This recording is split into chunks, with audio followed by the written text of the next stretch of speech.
तर्ज़ सियासत है वो तो कहीं रुकावट नहीं है इस रियासत के ख्वाब को पूरा करने के लिए। अल्लाह की हाकमियत लोगों के थ्रू, मैसेज वो पावर देंगे। खान साहब ने बड़ा क्लियरली कहा था, मैं बाहर निकलता हूं तो फतेह मक्का की बात होगी। तो एक पेज पे आए और ये फैसला करें कि ये स्पेस किस किस ने कितनी बांटनी है। 2/3 मेजॉरिटी इन्होंने कहा कि इंस्टीट्यूशनल रिफॉर्म्स के लिए चाहिए, नहीं चाहिए। हुकूमत ऑपोजिशन को मिलके चलना सीखना चाहिए। ये लोग जो हैं वोट किसी और को डालें और वोट निकले कहीं और, फिर भी हम कहें कि जनाब आप आइन को भी माने, आप कानून को भी माने, ऐसा नहीं होगा। बिस्मिल्लाहिर्रहमानिर्रहीम, अस्सलाम वालेकुम एंड वेलकम बैक। हमारी ग्रैंड डिबेट जारी है। यहीं से हम कल छोड़ के गए थे आपको, वही डिस्कशन हमारी पैनल के साथ और ऑडियंस के साथ हो रही है। जो सुनो न्यूज़ आपको ग्रैंड डिबेट दिखा रहा है, इस वक्त सियासत और रियासत का ये उन्वान है। और जहाँ पर बहुत ज़्यादा निज़ाम से कंप्लेंट्स हैं लोगों को या कहीं पर कोई खफगी है तो उसका मुतबादिल क्या है और वो दूर कैसे होगी, ये हमारा टॉपिक ऑफ डिस्कशन था कल। ब्लेम गेम से आगे नहीं बढ़ रहे सियासतदान और ब्लेम गेम से आगे बढ़ना पड़ेगा उन्हें और यहाँ पे हल निकालना पड़ेगा। What is the way forward. कल कुछ सवालात रह गए थे, वो सवालात अब मज़ीद लेंगे। यहाँ पे अपने यहाँ पे लोग हैं मुख्तलिफ यूनिवर्सिटी से, जैसे सादिया ने बताया, और इसी तरह डिबेट को लेके आगे चलते हैं। अब मेरे ख्याल में सजेशंस ले लेते हैं कि निज़ाम ठीक है। मैंने जैसे पहले पूछा था, आपने कहा नहीं ठीक है। मैं अब आपकी सजेशंस लेना चाहूँगा, इनपुट लेना चाहूँगा। एक क्वेश्चन ले लेते हैं, पहले कोशिश करते हैं सबके क्वेश्चन ले लें। आप इनको ज़रा माइक दे दें। जी, मैं उमर वकार हूँ, रिप्रेजेंटिंग नमल यूनिवर्सिटी। मेरा सवाल साद अजीज़ साहब से है। सर, मौजूदा सियासी निज़ाम जो उससे आवाम तो तंग ही है, लेकिन हमारा मुस्तकबिल जो है, हमारा यूथ, वो बहुत मायूस है। आप अगर 2023 के डाटा निकालें तो उसमें तकरीबन 8,32,000 पाकिस्तानी जो है वो मुल्क छोड़ने पर मजबूर हो गया था, जिसमें तकरीबन 1 लाख जो है आपका स्किल्ड लेबर है, जिसमें डॉक्टर्स हैं, इंजीनियर्स हैं, ये सारे लोग। आपके नज़दीक इस पूरे मायूसी को ख़त्म करने का हल क्या है? ये सर थोड़ा सा छोटा सा जवाब है। ठीक जी। मायूसी को जी ख़त्म करने का जो बेहतरीन हल होता है ना, सबसे पहले मायूसी जिस वजह से है वो वजह ख़त्म करनी पड़ेगी। और वो वजह इस स्टेज पे बैठी हुई वो ऑब्वियस सी कन्फ्यूजन है जो हम तमाम शुरका की गुफ्तगू में वाज़े नज़र आ रही है। PTI वाले जो साहब हैं, मैं नाम ओन साहब, उन्होंने रियासत मदीना से 4 प्रिंसिपल्स लिए और 2018 में जब हुकूमत मिली तो उसमें से भी कोई प्रिंसिपल नाफिज नहीं किया ना। ये फैक्चुअल रियलिटी है। रियासत मदीना से अगर प्रिंसिपल लिए और ख़ान साहब बड़े मोहतरम हैं, उन्होंने कौम को जगाया, उसका क्रेडिट उनको जाता है। एक दफ़ा तालियां बजा दें ताकि आपको ये ना लगे कि मैं ख़ान साहब के कहीं से भी ख़िलाफ़ हूँ। मेरी तौबा भाई, ख़ान साहब के ख़िलाफ़ तो ये इसलिए तौबा की है कि ओरिजिनलिटी गुफ्तगू की भी सुननी है ना हमने। अगर मोरालिटी के असूल हमने रियासत मदीना से लिए तो फिर नफाज भी रियासत मदीना के स्टाइल में होगा। एक सवाल है कि ख़ान साहब ने अल्लाह और अल्लाह के रसूल से जंग अपनी कुर्सी पे बैठते ही ख़त्म क्यों नहीं की? वो सूद की सूरत में थी, वो उस तवक्कल की रिक्वायरमेंट थी कि एक अल्लाह का बंदा कुर्सी पे बैठता तो वो कहता मैं एक लम्हा भी नहीं जीऊँगा, मैं अपने अल्लाह और अपने रसूल के साथ जंग की कैफियत में ज़िंदा नहीं रह सकता। ये उस तवक्कल की रिक्वायरमेंट थी। अगर मोरालिटी और एस्टैब्लिशमेंट ऑफ लॉ का प्रिंसिपल उन्होंने लिया तो ये काम भी करना चाहिए था। आप इसका जवाब दीजिएगा। मैं एक छोटा सा तजर्बा करता हूँ। आपने पूछा कि यूथ जाए किधर को ना, यूथ कन्फ्यूज़ है, उसका हम एक छोटा सा तजर्बा करते हैं। चूँकि यहाँ पे जमहूरियत के बहुत सारे फ़ैन्स हैं और जमहूरियत को कभी इस्लामी पैराए में लपेट के हमें पेश किया जाता है और असल डेफिनेशन को छोड़ ही दिया जाता है। इस्लाम में इलेक्टोरल प्रोसेस है, खलीफा की सिलेक्शन भी आवाम करती है और वो इलेक्टोरल प्रोसेस है। दैट इज़ नॉट जमहूरियत। जमहूरियत की डेफिनेशन आप जमहूरियत के खालिक से पूछेंगे, अपनी अपनी नहीं बनाएंगे। और जमहूरियत का मैं आपको तजर्बा दिखाता हूँ और उसमें मेरी आप सब से रिक्वेस्ट है कि आप मेरा साथ देंगे। एक छोटा सा हम ड्रामा करेंगे जिसमें आप सब एक्टर्स हैं, हमने इन सब को और अपने आप को जमहूरियत की डेफिनेशन दिखानी है। असम्बली सजी हुई है जनाब, कानून पास होने लगा है और कानून है रिश्वत लेना जायज़ है, शराब पीना जायज़ है, माँ बाप की इज़्ज़त नहीं करनी चाहिए और चोरी हलाल है। ठीक है। और आप सब जो हैं इतने अके हुए हैं कि आप इन चारों कवानीन को पास कराना चाहते हैं। अब आप मेरे साथ देंगे और ये कवानीन पास कराने के लिए सारे हाथ खड़ा करेंगे। हाथ तो खड़ा करें ना, ज़रा मेजॉरिटी हाथ तो खड़ा करें ना। एक्टिंग कर रहे हैं ना यार आप, एक्टिंग तो करें, आपने ये समझना नहीं है। एक्टिंग करें, सारे एक दफ़ा हाथ खड़ा करें यार। आपने मरना नहीं है, सबने मरना है। आप ये बताएं, हम सब ने मरना है एक दिन, तो हाथ खड़ा करें। ठीक हो गया जी, ये मेजॉरिटी आ गई सर, मेजॉरिटी आ गई। इसके मुताबिक रिश्वत लेना भी जायज़ है, इसके मुताबिक शराब पीना भी जायज़ है, इसके मुताबिक माँ बाप की इज़्ज़त भी नहीं करनी चाहिए, और चोरी हलाल है। ये है जमहूरियत। समझ आई बच्चों, ये है जमहूरियत। जिस नाम पे आपने ये मुल्क बनाया था, उसका तकाजा था कि आप अल्लाह के दिए के कवानीन जो आप और मैं जुर्रत नहीं कर सकते तब्दील करने की, वो इस मुल्क में नाफिज होंगे। सूद नहीं खाया जाएगा। Quran and Sunnah shall not be the supreme law of the country, Quran and Sunnah shall be the only law of the country. कोई और सुपीरियर इंफीरियर लॉ नहीं चलेगा मुल्क में। ये वो कन्फ्यूजन है भाईजान जो आपको दूर करनी पड़ेगी, और वो आप दूर करने के बाद अपनी कौम को मिन हैसिल कौम मुसलमान होने की तरबियत देंगे। उसको बताएंगे कि तुम इसलिए जी रहे हो। हमसे हमारी हिस्ट्री छीन ली गई। हम कहते हैं खुलफा राशिदीन के बाद कोई स्टेट इस्लामिक रही नहीं है, तो 1924 में फिर कमाल अतातुर्क ने क्या ख़त्म किया था। ठीक है, गुजारिश है कि कमेंट्स अपने ब्रीफ रखें ताकि ज़्यादा सवाल हम शामिल कर सकें। जी दूसरा सवाल। वैसे इस पे मेरा एक सवाल है आपसे बंदूखेल साहब, कितने लोग हैं असेंबली में बैठे हुए, आवाम के हुकूम से आते हैं, कितने लोग हैं असेंबली में बैठे हुए जो कवानीन पास करते हैं, उनको पढ़ते भी हैं? बहुत लोग। सर एक सेकंड सर, मुबशिर साहब एक सेकंड। अगर पाकिस्तान 2018 में बना होता जीरो के ऊपर, हमारे ऊपर 140 अरब डॉलर का कर्जा ना होता मुख्तलिफ ममालिक का, जिसके सूद हमने ना अदा करना होता, तो शायद हम उस दिन कह देते कि सूद हराम है। लेकिन अगर कोई मदीने की रियासत के हवाले से खान साहब के ऊपर उनकी उंगली उठाता है तो उसको याद रखना चाहिए 2.5 साल के अरसे में 150 से ज़्यादा यतीम खाने, 250 से ज़्यादा पनाह गाहें, पूरे पाकिस्तान के शहरियों के लिए हेल्थ कार्ड, पूरे पाकिस्तान के शहरियों के लिए हेल्थ कार्ड। अगर 2.5 साल में कोई शख्स इतना कर गया है तो उसको सलाम पेश करते हैं, वरना तनकीद करने को 10 चीज़ें मैं भी निकाल सकता हूं। ठीक है, अच्छा मैं 2-3 सवाल अब इकट्ठे लेंगे ताकि ज़्यादा सवाल हैं। जी आप बताइए, फिर मैं आगे जा रही हूँ। अस्सलाम वालेकुम, मेरा नाम वानिया है, मैं नमल यूनिवर्सिटी से हूँ। मेरा सवाल साद साहब से है। पाकिस्तान 2 कौमी नज़रिए की बुनियाद पे बना था और हमने इन 76 ईयर्स में हर निज़ाम देखा। तो सवाल मेरा ये है कि मौजूदा सियासी मसाइल का हल किस निज़ाम में है? इधर से ले लो। जैसे कि हज़रत अली के दौर में रूल ऑफ लॉ की बात की गई, उसको डिस्कस किया गया, तो as compare to that to right now what we see के अभी इन मुश्किल हालात में इस हुकूमत में जो गरीब है वो गरीब से गरीब तर होते जा रहे हैं, लेकिन जो हमारे हुक्मरान हैं उनका living standard is getting better day by day. So why is that? Like सवाल किससे है सवाल? नून लीग से। दरअसल ये स्टूडेंट जो है ना फॉर्म 45 वाले, इनकी ख्वाहिश है कि 47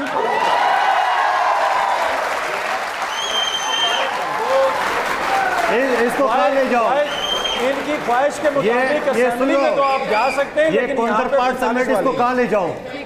25 से 30 हज़ार बैलेट पेपर मेरे पास पड़े हुए, 25 से 30 हज़ार बैलेट पेपर मेरे पास पड़े हुए। किसके मुंह पे मारो, वो मुझे नाम तो बताओ उस बंदे का। जी बोलिए। अस्सलाम वालेकुम, मेरा नाम मलिहा अली है और मैं नमल को रिप्रेजेंट कर रही हूँ।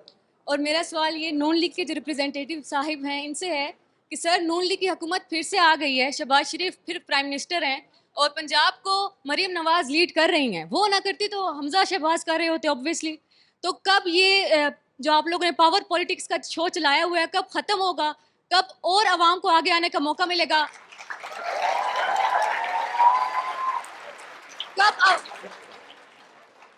कब आवाम का ओपिनियन मैटर करेगा? जो आप लोगों ने इलेक्शंस में किया है वो सब बोल रहे हैं कि धांधली हुई है, तो कैसे आप लोग इन फ्यूचर इंश्योर करेंगे कि हमारे जीते जी आगे जो इलेक्शंस होने हैं रूल ऑफ लॉ होगा या नहीं होगा? या जो इंसान आप लोगों ने डर के मारे जेल में भेजा हुआ है उसको आप जेल में रख के ये समझेंगे? नहीं, एक गॉट योर पॉइंट जी, ठीक है। मेरे ख्याल में आप आंसर्स ले लें। राणा साहब आप पहले दे दें जवाब। खान साहब को जेल में हमने नहीं डाला, अदालतों ने डाला है। ना हुकूमत उनको ना वफाकी हुकूमत ना पंजाब की हुकूमत उनको बाहर निकाल सकती है। जो उनकी हरकत थी अदालतों के थ्रू वो जेल में गए हैं। दूसरा इलेक्शन की क्रेडिबिलिटी के ऊपर काम सियासतदानों को मिलके करना चाहिए। जब 2018 में हमारे इतराज़ात थे तो पार्लियामेंट में एक कमेटी बनी थी जिसने जायज़ा लेना था 2018 के इलेक्शन में। वो 4 साल उस कमेटी ने कोई काम नहीं किया। आप पूछें कि पीटीआई ने क्यों नहीं उस पर काम किया। हमें मौका मिलेगा तो ज़रूर हम उस पर जायज़ा लेंगे। और ये भी मामला जो इलेक्शन का है ये हमारा हुकूमती मामला नहीं है। अगर इस किसी के पास फॉर्म है नहीं है, उसने इलेक्शन कमीशन के पास जाना है जो आईनी तौर पे आज़ाद अदारा है, और उसके बाद अदालतों में जाना है जैसे हम गए थे 2018 में। तो ये कोई स्पेशल नहीं है पीटीआई कि जिसके लिए आज ही उनके मुताबिक, उनकी मर्जी के मुताबिक फैसला हो जाए। जो कानून उनके दौर में था वही आज नाफिज है, उसके थ्रू वो जाए। अगर उनको लगता है वो हक पे तो उनको इंसाफ मिल जाएगा। ठीक है, मैं 3 इकट्ठे सवाल ले रही हूँ, प्लीज 1 सेकेंड। कादिर मंदोखेल साहब और राना साहब, सर मेरा मासूमाना सवाल है। यहाँ पे हमें दर्स दिया जाता है कि पॉलिटिक्स हम सब साथ मिलके पाकिस्तान की तकदीर को बदल देंगे। आप कुछ भी ना करें, हमें IMF से कर्जा लेने की ज़रूरत नहीं है, सिर्फ आप अपना प्रोटोकॉल ख़त्म कर दें। चल ये सजेशन आ गया, ये तजवीज़ आ गई। वैसे मंदोखेल साहब तो बगैर प्रोटोकॉल मंदोखेल साहब जी मैं जवाब दे दूं? हाँ जी बिल्कुल दे जवाब। एक मिनट। पहली बात तो ये है, किधर गए वो साहब? वो पहली बात तो ये है कि पीपल्स पार्टी को जो हुकूमतें मिली है, हमने उसकी बहुत बड़ी कीमत जो है ना वो चुकाई है। शहीद जुल्फ़िकार अली भुट्टो ने जहाँ कायदियानियों को काफ़ी डिक्लेयर किया है, उस वक्त जब साइन कर रहे थे तो उसने फरमाया था कि मैं अपनी मौत के परवाने पे साइन कर रहा हूँ। बीबी शहीद को 2 मरतबा हुकूमत मिली है, अपनी दौर में उनकी भाई को कत्ल किया 2.5 साल। आसिफ अली जरदारी साहब को जो हुकूमत मिली है उसने पाकिस्तान की आइन 18वीं तरमीम दी है। बाकी जो आपने प्रोटोकॉल की बात की है, मैं अपने हल्के में मैं खुद जाता हूँ, मेरे पास कोई गार्ड नहीं है। मेरे पार्टी की लीडरशिप के पास, जो कि क्योंकि उसको थ्रेट है, उनके पास जो गार्ड है उनके अपने खर्चे पे है, सरकारी कोई गार्ड नहीं है। ठीक है, चलें आपके पास माइक है, सवाल कीजिएगा प्लीज। सवालों को मुख्तसर रखें और खामोश हो जाइए ताकि सबका सवाल समझ आए, बात समझ आए। जी मोहम्मद शाहजान जाफर नमल यूनिवर्सिटी से। अच्छा जी, 2008 से 18 तक आप फरमा रहे थे कि पॉलिटिकल स्पेस मिला है, और उस पॉलिटिकल स्पेस में हुकूमत या पीपल्स पार्टी की रही है या नून लीग की रही है। तो मंदोखेल साहब से मेरा ये सवाल है कि अगर ये पॉलिटिकल स्पेस आपको मिली है, उसके बावजूद मतलब एक स्टेबल गवर्नमेंट क्यों नहीं बनी? और ये बैलेट बॉक्स पेपर आप साथ लेके आए, कौन से डब्बे से लेके आए हैं ये पेपर? जी मंदोखेल साहब, मेरे दिल का सवाल आपने पूछा, और आप मुझे बता दें कि 24 जनवरी को मेरे पार्टी के सेक्रेटरी जनरल ने लेटर लिखा इलेक्शन कमीशन की कि मेरा हल्का बल्दिया टाउन, जहां 259 मजदूरों को जिंदा जलाया गया और वहां पे 33 जालों को शहीद किया कि खुदारा यहाँ प्रोटेक्ट कर ले, नहीं जवाब सुनी। 3 फरवरी को मेरे पार्टी के सेक्रेटरी जनरल ने कहा कि DRO मिला हुआ है, बैलेट पेपर बेच रहा है, नहीं हुआ। 8 तारीख को जहाँ पे मुझे अपने कारकुनों ने बताया कि वहाँ बंडल के बंडल MQM के गुंडे जो ना वो बैलेट पेपर ले जा रहे हैं। आपको भी दिखा दूं कि ये बैलेट पेपर है जो काउंटर पार्ट समेत है, पतंग पे स्टैंप लगी है पहले से घर से तैयार, पीछे कोई स्टैंप नहीं है, और दूसरा बैलेट पेपर पीछे 3 स्टैंप है। और ये आपने वीडियो सोशल मीडिया नहीं तो मेरे पेज पे देख लें, ये इनकी खवातीन पूरे का पूरा थैले भर के 25 से 30 हज़ार बैलेट पेपर आज भी मेरे हाथ में है। और मैं सुबह इलेक्शन कमीशन पे था, वहाँ पे मैंने इनको ये बोला, और मैं आपके ज़रिए कहता हूँ 25 से 30 हज़ार बैलेट पेपर मेरे हाथ में इस वक्त मौजूद है, जो हमारे कारकुनों ने गेट पे छीने। रेंजर्स खड़ी थी, फौज खड़ी थी, पुलिस खड़ी थी, MQM के लोग असले समेत अंदर गए। और उसके बाद वहाँ पे जब मैं अंदर गया, वहाँ पे हमारी बेनई अरगमाल थी, तो इलेक्शन कमीशन ने नोटिस दिया। तो मैं इनको ये बताया कि मैं बताऊँ कि जो दुकान खोलनी थी, मैं नाम नहीं ले रहा हूँ, वकील हूँ, जो दुकान खोलनी थी, क्या वो दुकान खोलने का मैं इंतजार करता या मैं व्हाट्सएप और टेलीफोन का इंतजार करता? मैं अंदर गया हूँ, अपनी बहनों को मैंने वहाँ रेस्क्यू कराया, और आज ये बैलेट पेपर मेरे हाथ में। इलेक्शन कमीशन को मैंने इंक्वायरी खड़ी कर दे, फॉरेंसिक कराए। ये बैलेट पेपर मैं किसके मुंह पे मारूं? 71,000 वोट मुस्तफ़ा कमाल के शो किए जो 3,800 थे, मेरे 42,000 थे। और अगर ये 25 से 30 हज़ार वोट में न पकड़ता मेरे कारकुन तो वो 1 लाख से ऊपर चला जाता। और खुद वीडियो उनके सामने आ गई कि उनकी जाली मैंडेट है, इस वजह से ये चीज़ें मैं लेके घूम रहा हूँ और उस वक्त तक लेके घूमूंगा जब तक इलेक्शन कमीशन या चीफ जस्टिस इस पर इंक्वायरी नहीं करेगा। जी उनका सवाल, एक सेकंड पहले वहां से सवाल। जी मैं इस्लामिक यूनिवर्सिटी से हूँ। सबसे पहले तो आप लोगों का बहुत शुक्रिया कि आप सारों ने हमारी बातें सुनी। तो मेरा कहने का मकसद, मेरा सवाल आप लोगों से सबसे है, जो भी जवाब देना चाहे। सवाल ये है कि आप सब यहाँ बैठे हुए अपने साथ होने वाली ज्यादतियों का जिक्र कर रहे हैं, उनका रोना रो रहे हैं, लेकिन हम अवाम जो आप लोगों को इलेक्ट करते हैं, हमारी ज्यादतियाँ कौन सुनेगा? जब हम आप लोगों को इलेक्ट करके ला रहे हैं, आप अपने रोने रो रहे हैं, हमारी ज्यादतियाँ कौन सुनेगा, हमारी मजबूरियाँ कौन सुनेगा? इसीलिए मैं आपसे कह रहा हूँ कि अगर आपको इस निज़ाम से कोई गिले शिकवे हैं तो आप आगे कोई इनपुट देना कि इस निज़ाम के अलावा कौन सा निज़ाम चाहिए आपको, या इसी निज़ाम को ठीक करना है तो कैसे करना है। मेरा नाम शमसुल इस्लाम है और मैं रोब बलूचिस्तान से ताल्लुक़ रखता हूँ। मेरा क्वेश्चन ओन अब्बास साहब से है। सेनेटर साहब ने कहा कि रियासत अवाम है, कोई भी इदारा सिर्फ रियासत का जुज़ है, जो कि 2018 से पहले आप लोगों का ये आर्गूमेंट नहीं हुआ करता था। और आपकी पार्टी का कोर आर्गूमेंट इस बार जमहूरी बनता जा रहा है, क्योंकि शायद तारीख में पहली दफ़ा आप लोगों से जो है वो आप तारीख में पहली दफ़ा इस मैनिपुलेटेड पॉलिटिकल स्ट्रक्चर का शिकार हुए हैं। सर मेरा सवाल ये है, अगर मुस्तकबिल में आप लोगों को दोबारा मौका मिलता है तो क्या आपकी पार्टी में इतनी ज़रूरत होगी कि आप लोग कॉन्स्टिट्यूशनल रिफॉर्म्स या इंस्टीट्यूशनल रिफॉर्म्स लाएंगे ताकि हर इदारा अपने दायरे इख्तियार में मौसम काम देखिए, आई थिंक ये इनका सवाल वैलिड है और इसी को ज़रा एलेबरेट भी करें कि जहाँ जिस सियासी जमात को मौका मिलता है वो आके वो तमाम चीज़ें नहीं कर पाती हैं जिसका वादा करते हैं, या आवाम को डिलीवर करने के जो वादे करके आते हैं, दावे करके आते हैं। सो गलती किसकी है? मौके तो आपको भी मिले, उनको भी मिले, इनको भी मिले। आपका सवाल बड़ा ज़बरदस्त है। इसमें बिल्कुल एक चीज़ याद रखिएगा, इंस्टीट्यूशनल रिफॉर्म्स के लिए जो सबसे बड़ी मस्ट चीज़ है वो है 2/3 मेजॉरिटी। टोटल जो वोट्स थे 2018 की असम्बली में वो 186 के करीब थे, यानी कि 7 वोट तकरीबन फालतू थे और बजट भी पास कराना बहुत मुश्किल होता था। सो जिस तरीके से 2.5 साल गुजारे वो अपनी जगह पे।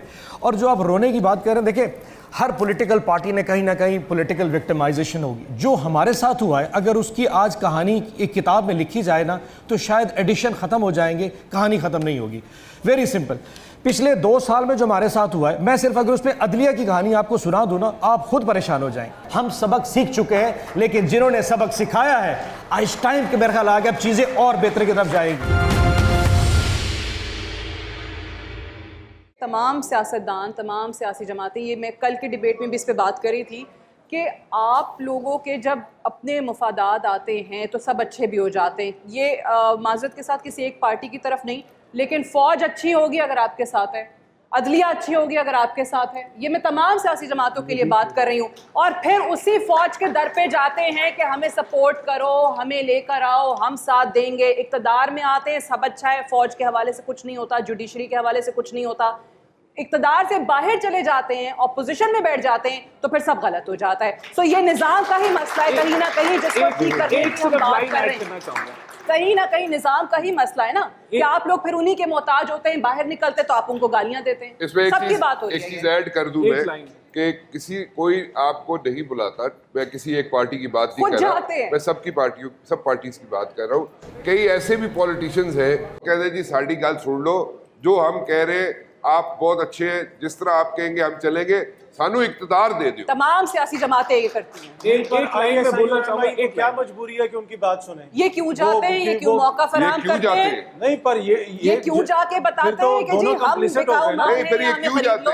नहीं, वो तो ठीक है, ये तो बहस ठीक है, पर दूसरी तरफ ये भी है ना कि उनको क्या जरूरत है इनकी बात सुने? भाई look up to the ford. जी फरमाइए, आपसे सवाल भी काफी हो चुके हैं कि जवाब दिया ना, बाकी है फिर मैं और क्वेश्चंस लूं। एक्चुअली सोसाइटी में, सोसाइटी के हवाले से आपसे सल्लम की एक हदीस है कि तुम पे तुम्हारा किरदार हुकूमत करेगा। तो जो हमारा किरदार मिन हैसुल कौम है ना, वही रिफ़्लेक्ट हो रहा है। वो सियासतदानों की सूरत में भी रिफ़्लेक्ट हो रहा है, वो अदारों की सूरत में भी रिफ़्लेक्ट हो रहा है, वो मिलिट्री की सूरत में भी रिफ़्लेक्ट हो रहा है, वो जुडिशरी की सूरत में भी रिफ़्लेक्ट हो रहा है। आप जो सारी गुफ्तगू कर रहे हैं उसका लुब्बे लबाब ये है कि एक इंडिविजुअल जब मोरालिटी के प्रिंसिपल्स को फॉलो नहीं करता तो वो गलत फ़ैसले करता है, वो किसी भी निज़ाम में हो, वो गलत एक्ट करता है। तो मेरा इन तमाम असहाब से ये सवाल है कि जब जब इनको हुकूमत मिली, और मिलिट्री के अदारों से भी ये सवाल है चूँकि उनके यहाँ भी ये हुकूमत रही है एक वाफिर अरसा, क्या आपने इस कौम की मोरालिटी की डेफिनेशन इस्टेब्लिश की और फिर कौम को मिन हैसुल कौम किसी डायरेक्शन में लेके गए ताकि वो अपने लीडरों से वो सवाल करें और उस तरबियत याफ्ता कौम से बंदे निकल के उन जजों की सीट्स पे जाएं, उन जर्नलों की सीट्स पे जाएं, उन जर्नलिस्ट की सीट पे जाएं जिनकी मिन हैसुल कौम एक डायरेक्शन डिफाइंड हो और फिर वो उससे रिलेटेड एक्शंस परफॉर्म करें। ठीक है, चलिए चाहता हूँ। देखिए, बहन ने यहाँ बात की कि हमारा ये बुरा हाल क्यों है। उसकी वजह ये है कि अभी तक हम निज़ाम ही नहीं इस्टेब्लिश कर सके ना कि चलना किस तरह से है। तो आपस की लड़ाई ख़त्म होगी तो अवाम को कोई जो है उसके लिए अब 2/3 मेजॉरिटी इन्होंने कहा कि इंस्टीट्यूशनल रिफॉर्म्स के लिए चाहिए, नहीं चाहिए। हुकूमत ऑपोजिशन को मिलके चलना सीखना चाहिए है तो 2/3 मेजॉरिटी बन जाएगी और रिफॉर्म्स हो जाएंगी। तो जब ये आपस में कोलैबोरेट करना सीखेंगे मुल्क के लिए, तब ये मुल्क आगे बढ़ेगा। ये मेरे ख्याल से अभी तक हम 75-76 सालों में नहीं सीख सके। चलिए जी, दो के पास माइक। आपने अपनी गुफ्तगू में ये क्यों नहीं बताया कि हदीस मुबारक है जैसे अवाम होंगे वैसे हुक्मरान होंगे? यही बताया, यही बता रहे हदीस का हवाला नहीं दिया ना, हदीस का हवाला नहीं दिया। अवाम को ठीक करने के लिए हमने अपने साथ साथ हम भी तो अवाम। अच्छा प्लीज एक तो खामोश हो जाए। मैं 2 सवाल 2 के पास already mic. My name is Noorhuda Khan, मैं नेशनल डिफेंस यूनिवर्सिटी की तरफ से आई हूँ। I am representing the youth council of Pakistan. अच्छा, सो टू स्टार्ट ऑफ, पहले I would really like to thank you guys for this show. Clearly पता चल रहा है सियासत रियासत, वेरी क्लियर। वो सारे अपने पॉलिटिकल एजेंडास को डिफेंड कर रहे हैं और ये लोग एक जनरल बात कर रहे हैं। I applaud you guys for that. मेरा दूसरा सवाल ये है कि and I really expect an answer. आप सब जो हैं उस वक्त से हर बंदे के सवाल के जवाब में कोई ना कोई बस अपने आप को विक्टिम शो कर रहे हैं। I am really sorry to say that, which is disappointing. तो I would really expect an answer this time. मेरा सवाल सिंपल सा है।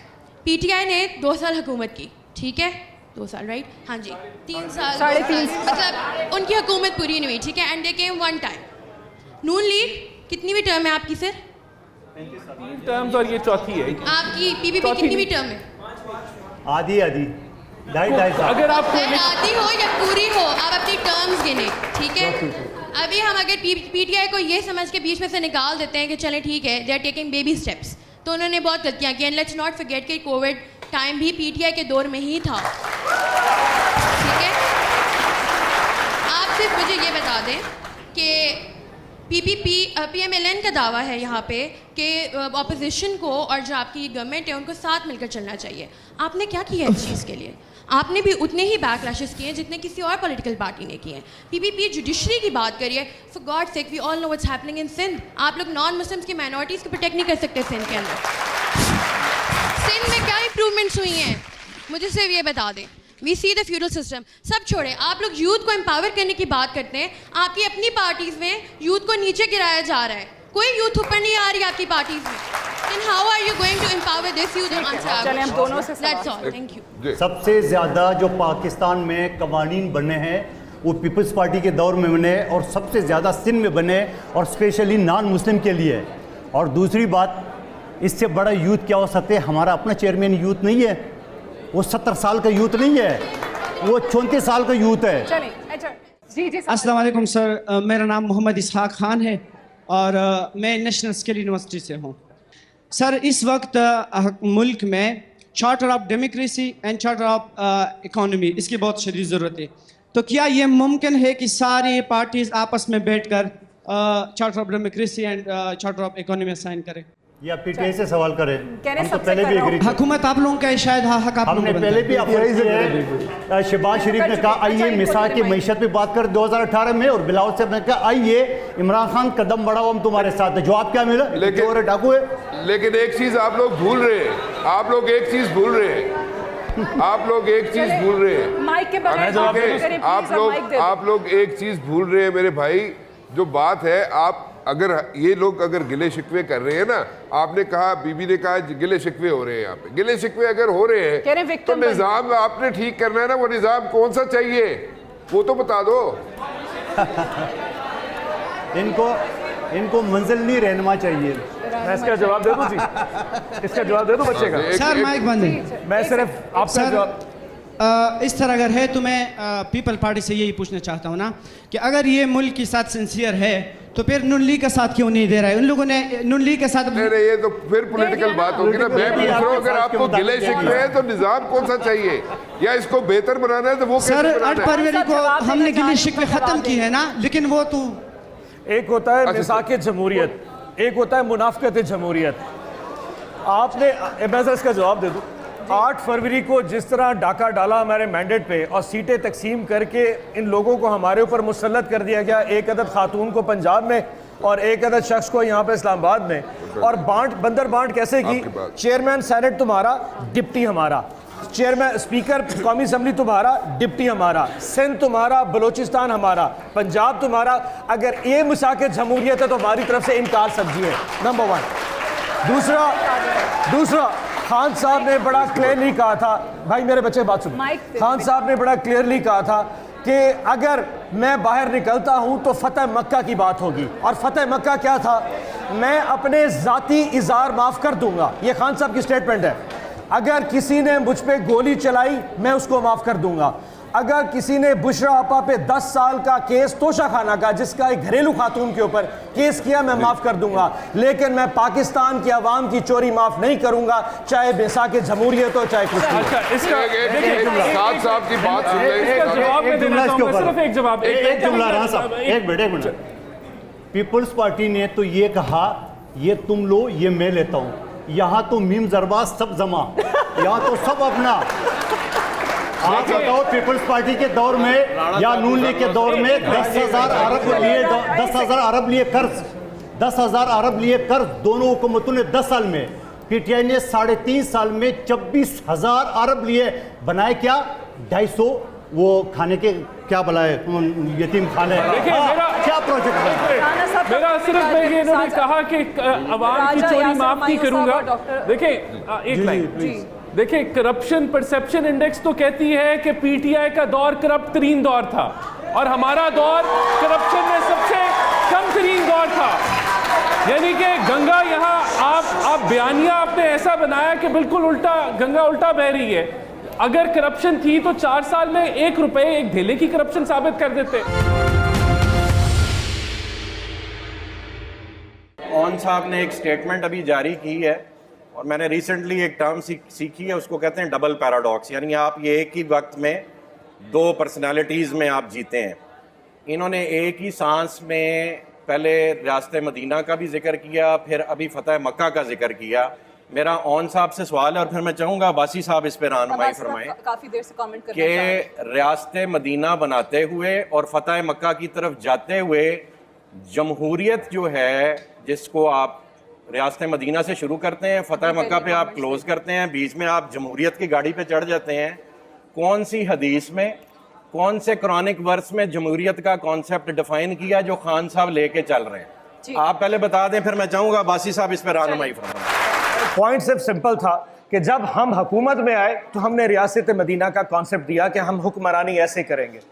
8 फरवरी को जब हम इलेक्शन जीत गए, 180 सीटें इस अवाम ने इमरान खान साहब को जीत के दी, तो उसके बाद हमने ये कहा कि अगर इस वक्त रियासत फैसला करती है और वो हमें 180 सीटें दे दे, हम दोबारा अगर हुकूमत में आए तो हम वही रूल्स फॉलो करेंगे जो फतेह मक्का के थे कि अगर किसी ने मुझे ईजा पहुंचाई है तो मेरी उसकी माफी है, लेकिन अगर अवाम का कुछ लेना देना है तो दैट इज थिंग जो कि अदालत ने करना है। ये जवाब था। मेरा अब्बासी साहब से जवाब देना चाहे तो दे सकते। अब्बासी साहब से मेरा सवाल है, ये गौर से सुने, हम मिन हैसुल कौम देखें, सवाल आपके आ रहे हैं, जवाब तो लेने देना, जो पहले रह गई डिस्कशन बैठ जाइए, आपकी बारी आती है। डॉक्टर साहब, मिन हैसुल कौम हम मुसलमान हैं, हम रियासत मदीना और फतेह मक्का की बात कर रहे हैं। मैं अब्बासी साहब से चाहूँगा कि वो ये डिफाइन करें कि जो मॉडल इस वक्त एक्सरसाइज हो रहा है मुल्क में, वो मॉडल जो पीटीआई भी चलाती रही है, वो जो पीएमएलएन चलाती रही है, जो वो पीपल्स पार्टी एडवोकेट कर रही है, और स्पेशली चूंकि ये बार बार बेचते हैं रियासत मदीना और फतेह मक्का को, आप बताएं जो इनका मॉडल ये गवर्नमेंट का एक्सरसाइज करते रहे हैं, उसका दूर दूर तक भी रियासत मदीना से कोई ताल्लुक है? बताइए डॉक्टर साहब। देखिए, मैं रिक्वेस्ट करूंगा ज़रा 2-3 जुमले ज़रा गौर से सुनिएगा। एक तो डेमोक्रेसी की जो डेफिनेशन साद भाई ने की उसका अपोजिट भी है, government audible of the people, BUY by the people and for away from the people.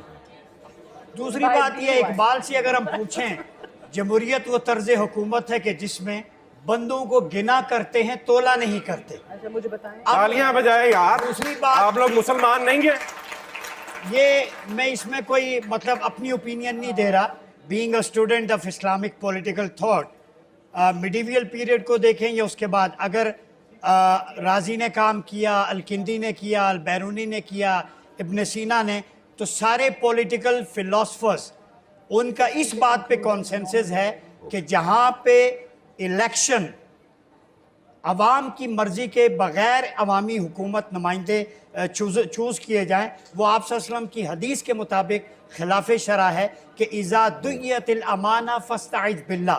किताबुल फितन Bukhari मुस्लिम में ये हदीस है, मुत्तफ़क़ अलैह। जब अमानत गलत नाअहल लोगों के सुपुर्द कर दी जाए तो फिर क़यामत का इंतज़ार करो। अब इसको इस सिस्टम पे आप ले लें तो हम एक शेर की सूरत में इसको अगर इस तरह डिफाइन करें तो एक शेर की सूरत में मैं आप लोगों की यूथ की नुमाइंदगी कर रहा हूँ। आपने कहा ना यहाँ सारे अपना रोना रो रहे, कोई अपना नहीं। आप लोगों की तहकीक मास्टर्स, MPhil, PhD की सब्जेक्ट स्पेशलिस्ट की जिस दिन पाकिस्तान के पॉलिसी साज इदारे अपनी पॉलिसी का हिस्सा बनाएंगे, मुल्क की तकदीर बनेगी इंशाअल्लाह। आपकी रिसर्च डिग्री के लिए सिर्फ नहीं है, आप इस मुल्क की बात दौड़े, you are asset of this country. लेकिन एक शेर के साथ कि वहशत लुटा रहे हैं ये सफाक राहबर, आपकी नुमाइंदगी कर रहा हूं। बाहम हुए हैं हमको मिटाने के वास्ते, पहले घरों को आग लगाते हैं और फिर सैलाब भेजते हैं बुझाने के वास्ते। सवाल ले लें, सवाल जल्दी से। मैं बैरियर यूनिवर्सिटी से हूँ। सर मेरा आप सबसे क्वेश्चन है कि आप लोगों ने हिस्ट्री की बात की है, हिस्ट्री से स्टार्ट करके आप लोग हिस्ट्री पैन कर रहे हैं कि रियासत मदीना, लेकिन आज की जो जनरेशन है वो ये देखना चाह रही है कि आज में हम कैसे इम्प्रूवमेंट हासिल कर सकते हैं, आज हम अपोजिशन के साथ कैसे, करंट गवर्नमेंट को अपोजिशन के साथ लेके कैसे चल सकते हैं। हमें बताएं कि अब भी हम कैसे एक स्ट्रॉन्ग रियासत और कैसे एक पॉलिटिकल सिस्टम को हम कैसे स्ट्रॉन्ग कर सकते हैं। राजा यासिर हुमायूं साहब, आपका कमेंट। राजा साहब, एक very quickly one comment, we have to wind up over here. देखिए, जब तक अवाम यानी कि स्टूडेंट्स जो यहाँ बैठे हैं वो भी अवाम का हिस्सा है, जब तक रियल इश्यूज का इनको इदराक नहीं होगा तो सॉल्यूशंस की तरफ कैसे जाएंगे। मुझे तो कंप्लीट केओस और कंफ्यूजन नज़र आ रही है, ना सिर्फ स्टूडेंट्स में, हर एक जो है वो जो आज का टॉपिक था उससे तो ऑफ ही रहे हैं बेसिकली, और पोलिटिसाइज कर दिया हमने गुफ्तगू। चलिए यहाँ से भी मैं एक वन लाइनर अगर आप तीनों का लास्ट कंक्लूड करते हुए डिस्कशन को। देखिए, मैं तो इस फोरम के ज़रिए जो एक सवाल भी आता, मैं PTI से ये दरख्वास्त करूँगा कि आप ये पहाड़ की चोटी पे बैठ के जो आप पथराव कर रहे हो, आइए, आपको भी वोट मिला है, हमें भी मिला है, बाकी पार्टी को मिला है, पाकिस्तान की मैशत के लिए, पाकिस्तान की लॉ एंड ऑर्डर के लिए मिलजुल के काम करें, और इसी तरह बजिद रहेंगे तो माशरा मजीद अफरा तफरी का शिकार होगा। सोचना, समझना और बोलना अपनी मर्जी से, ये मेरा हक है, मेरी रियासत से दरख्वास्त है, मेरा ये हक मत छीनिए। पाकिस्तान जिंदाबाद। राणा साहब, इस मुल्क के इतने संगीन मसाइल हैं कि अब इनको हल तभी मुमकिन है कि अगर रियासत, हुकूमत और ऑपोजिशन मिल के चलें। अगर हम अपनी अपनी लड़ाई लड़ते रहेंगे तो ये मुल्क जैसे आगे नहीं बढ़ा, आगे मुस्तकबिल में भी ये आगे नहीं बढ़ेगा। तो हमें मिलके एक जॉइंट सोच लेके आगे चलना। डॉक्टर साहब और साथ साहब भी जिंदाबाद, ये आप भी कह रहे हैं। जिंदाबाद। आप लोग मिल के जो यूथ है, स्टूडेंट्स हैं, इनपुट दें इस निज़ाम को कैसे बदलना है, और रियासत मदीना ही इसका हल है, और रियासत मदीना का कॉन्स्टिट्यूशन इसका हल है। उससे घबराए मत, वो सोशो इकोनॉमिक ऑर्डर है, लफ्ज़ों के हेर फेर में मत जाएंगे। शरिया इस्लाम, आप सल्लम से ज़्यादा मॉडर्न स्टेट किसी ने इस्टेब्लिश नहीं की। बस इस शेर पे ख़त्म करूँगा कि रियासत, लिबास रियासत मदीना में बस इतनी खूबी है, पैवन तो होते हैं, धब्बे नहीं होते। देखिए, ऑब्वियसली निज़ाम जो है आप लोगों के लिए डिलीवर नहीं कर रहा। जो भी निज़ाम है उसमें बेहतरी की ज़रूरत है, आपने सोचना है किस तरीके से बेहतर कर सकते हैं। और एक चीज़ बड़ी इंपॉर्टेंट है, यहाँ पे चार्टर ऑफ डेमोक्रेसी की बात होती है, चार्टर ऑफ इकोनॉमी की बात होती है। मसला ये है कि हमारे पास एक आइन मौजूद है जो हमारे बुजुर्गों ने हमें 50 बरस कबल दिया था। अगर हम उसी के ऊपर अमल दरामद नहीं कर रहे तो किसी चार्टर पे क्या करेंगे? हम सबको इसमें अपना हिस्सा डालना है और पॉजिटिव चीज़ों को आगे लेके चलना है। साथ साहब जी, हम्बल सी एक ही गुफ्तगू है कि खालिक़ कायनात ने इंसान को तख्लीक किया है, तो ये हक भी सिर्फ उसी ज़ात का है कि वो बताए कि तुम ज़िंदगी कैसे जियोगे, और वो आप सल्लल्लाहु अलैहि वसल्लम की सूरत में, सहाबा इकराम रिज़वानुल्लाह अजमईन की सूरत में बता दिया गया है। हमारे पास कोई चॉइस नहीं है इसके अलावा किसी और चॉइस को फॉलो करने की। ठीक है, साद नज़ीर साहब, अतर काज़मी साहब, डॉक्टर उमर रियाज अब्बासी साहब, राजा यासिर हुमायूं साहब, कादिर मंदुखेल साहब, सेनेटर ओन अब्बास बप्पी साहब, राना एहसान अफजल साहब, thank you very much for joining us. बहुत बहुत शुक्रिया, और आप सबका भी शुक्रिया जिन्होंने इस ग्रैंड डिबेट में हमारा साथ दिया। मुझे और राना मुबश्शिर साहब को इजाज़त दीजिए। खुदा हाफिज़।